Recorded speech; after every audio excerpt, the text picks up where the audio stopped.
ആഖിറത്തിൽ അധിക ആളും പരാജയപ്പെടുന്ന വിഷയം ബയോളജി, ഫിസിക്സ്, കെമിസ്ട്രി, ബോട്ടണി, ഇതൊക്കെ നോക്കുമ്പോൾ അധിക ആളും കൊമേഴ്സിൽ പരാജയപ്പെടുന്നത് ഏതിലാ? അക്കൗണ്ടൻസിക്ക് അല്ലേ?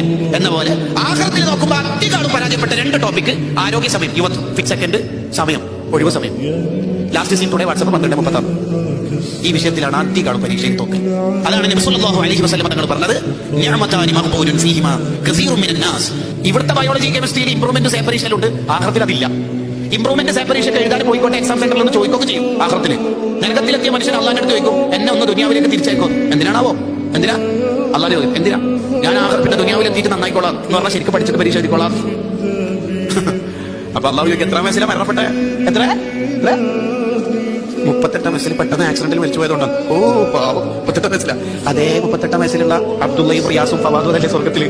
ഒരു ആക്സിഡന്റ് അല്ല, സാധാരണ വയസ്സ് 38 കിട്ടിയിട്ടുള്ളൂ. മറ്റാക്ക് എത്ര വയസ്സ്? കുറെ നേരം ഉണ്ടാക്കും. 25 വയസ്സുണ്ടാ? 24 വയസ്സുള്ള ചെറുപ്പക്കാരാണ് സ്വർഗത്തില്. അവലം നുഅമ്മിറുകുമാ യതദക്കറു ഫീഹി മൻ തദക്കർ വജാഅകുമുൻ നദീർ. സൂറത്തുൽ ഫാത്തിർ.